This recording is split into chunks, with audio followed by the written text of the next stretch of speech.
Billionaires and capitalism are the problem. There are two arguments that I am genuinely exhausted by. The first is that billionaires aren't a problem, and the second is that capitalism isn't a problem. What connects both of these arguments is that people have to strip away context, ignore how power actually works. They don't understand history or understand economics most of the time. They don't research, and they defend idealized versions of reality instead of looking at what's actually happening. One of the biggest problems in this country is that people keep confusing what systems promise on paper with how they actually operate in reality. I don't care what something is supposed to do. I care what it's actually doing. And there's so much evidence and patterns that we can look at. Let's start with billionaires.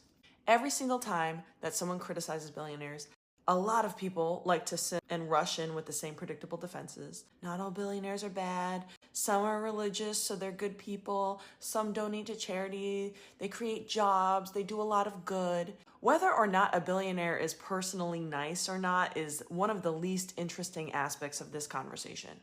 Also, because knowing that there are no ethical billionaires, it shows me that they aren't actually nice anyways, so whatever. But the issue isn't whether someone is a good person, quote unquote. The issue is whether anyone should be allowed to accumulate that much wealth and power in the first place, because they're not doing it off the sweat of their backs.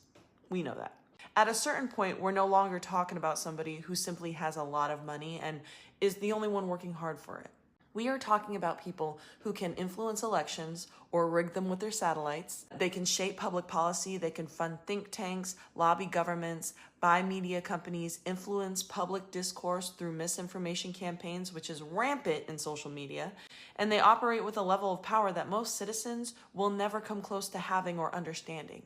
That is not simply wealth and assets and being a businessman. That is power. And the thing that drives me really, really crazy is when people claim that billionaires contribute so much to society. Compared to who? Compared to teachers educating their workforce? The workers building the products? The engineers creating the technology? The taxpayers funding the infrastructure their businesses rely on? The people doing the research? The public research that created many of the technologies that modern corporations are built upon? The reality this avoids is that billionaires do not exist in a vacuum. Again, they're not operating solo. Their wealth is built on top of systems, labor, infrastructure, and institutions created by millions of other people, many of which they expect undying loyalty from, but they are happy to lay off despite having record profits every quarter. The myth of the self-made billionaire is one of the most successful marketing misinformation campaigns that has ever been created, and so many of y'all fall for it. Most billionaire wealth isn't generated through their labor, it's generated through ownership. Stocks, assets, real estate, investments, capital gains, their money makes money, and because of how our tax system is structured and designed to cater to them, wealth often grows faster than wages ever could. And so many loopholes are created just for them to enjoy also. Meanwhile, workers create enormous amounts of value, overwork ourselves, and receive only a teeny tiny fraction of the rewards, if that. Then we get told billionaires deserve every penny because they're job creators, which is funny since we are experiencing one of the worst job markets in history right now. Like, what are y'all even talking about? And then there continues to be mass layoff after mass layoff, but somehow record profits. Anyways, jobs do not exist because billionaires are generous. Jobs exist because billionaires need labor. And if a company could eliminate your position tomorrow and increase profits, which they're doing right now, by the way, most of them would always do that. Which is why they're happy to pour into AI, even though it has not generated any profit, any returns for any of these companies. And thousands of CEOs themselves have even said AI hasn't helped them. This is all because the system is designed to maximize returns, not reward loyalty and the actual hard work that's required to keep the lights on. Then there's the philanthropy argument. But they donate so much money. Okay, why are we celebrating a system where a handful of unelected wealthy people get to decide which social problems deserve resources? And they're often donating to their own charities, by the way. Why is this preferable to a society that simply funds things through democratic institutions in the first place? But also, a lot of philanthropy doubles as public relations, reputation management, influence building, and tax advantages. Charity does not erase the larger conversation about how wealth was accumulated and what kind of power it creates. The point here is not about whether or not billionaires occasionally do good things. Of course some do. But let's be real, most of it is for a tax break and to improve the bottom line. The question I'm dealing with at hand is whether a healthy society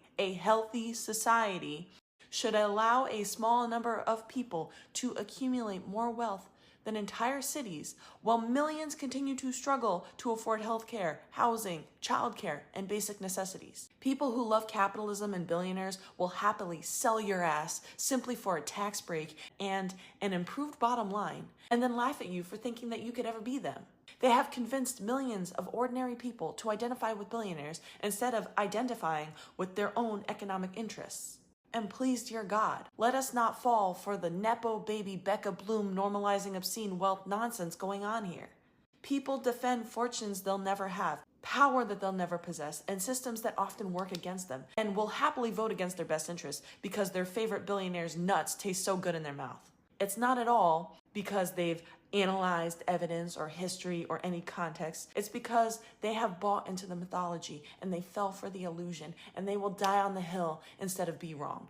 This conversation isn't about jealousy either. That's another one that y'all love to default to while you're deciding between paying rent or getting another sweet treat. This is about accountability, power, and the actual reality that most of us are living in.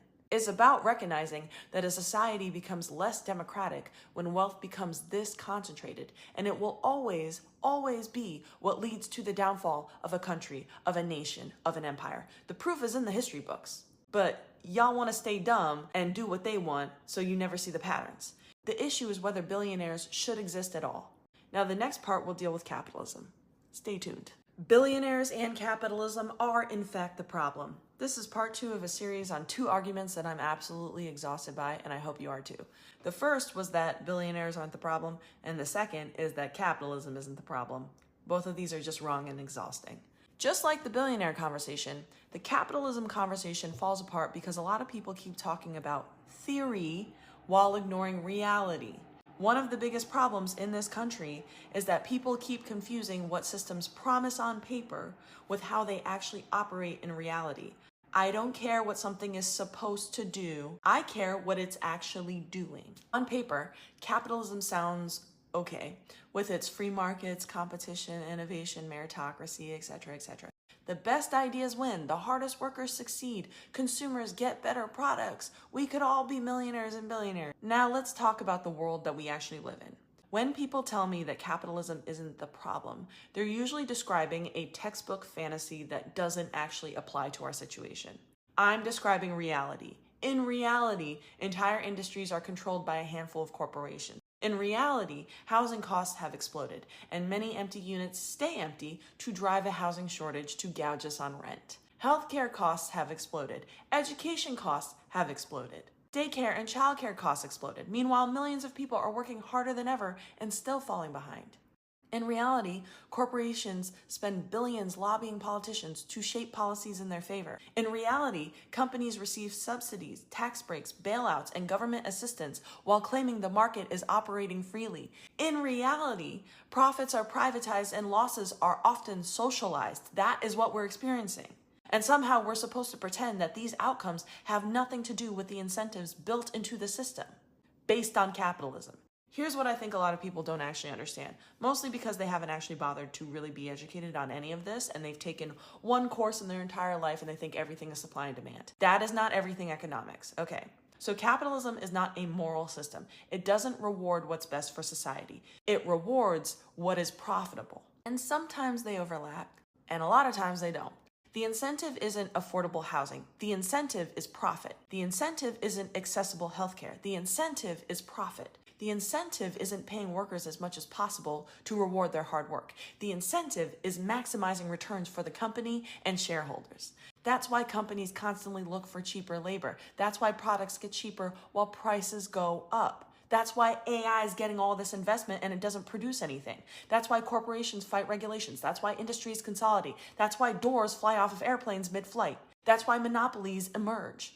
That's why planned obsolescence exists. These outcomes are the result of incentives. And every time someone says, well, that's not really capitalism, I want you to explain where exactly this mythical version exists in reality. We are not debating fantasy systems. We are talking about the economic structure that governs our lives right now. And before someone accuses me of saying capitalism has never done anything good. That is not my argument, and I want our listening ears on. Capitalism has absolutely driven innovation. It has absolutely created wealth. It has absolutely produced technological advances. The question is whether unlimited profit seeking should be the organizing principle of society. Those are different conversations. Once profit becomes the highest priority, everything else is negotiable. That includes worker protections, environmental protections, not putting lead in our food, consumer protections, community well-being, public health, whether or not your drinking water is impacted by data centers. All of it becomes secondary to quarterly earnings and shareholder returns. They will do anything to make sure their shareholders get paid, which is why they can have record profits, whilst laying off thousands in the same quarter. This is where the capitalism and billionaire arguments are overlapping.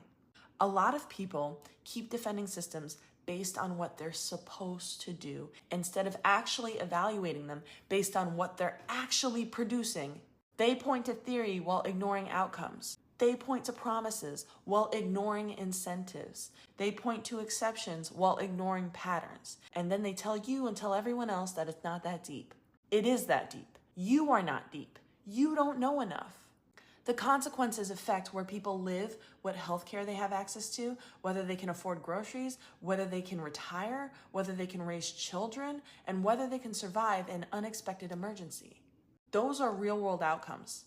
This isn't about what's on paper. This is about reality. And I feel like I gotta keep saying that for some of the Sims out there. If your whole argument starts and ends with, that's not really capitalism, while completely ignoring what is happening right in front of us, then you're not engaging with reality and you're not actually engaging with my argument. You're defending a theory and an idea, a fantasy. I'm talking about the system that we're actually living under and what's tangible.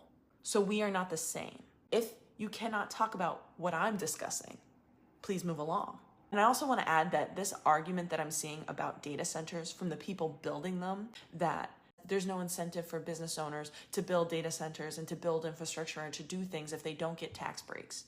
Whilst at the same time, they're lobbying for reduced regulations so these data centers can impact the environment, can impact your health, can impact your drinking water. I know you're seeing these images of the drinking water that's emerging from these data centers. And they're happy to lie to you about data centers that are more efficient with water. They're lying to you. Is this what's good for the bulk of us? Is this rewarding hard work? These data centers also run very lean. They're not creating thousands of jobs. And they're not going to sustain a workforce that's going to grow every year. I don't understand why we're defending this.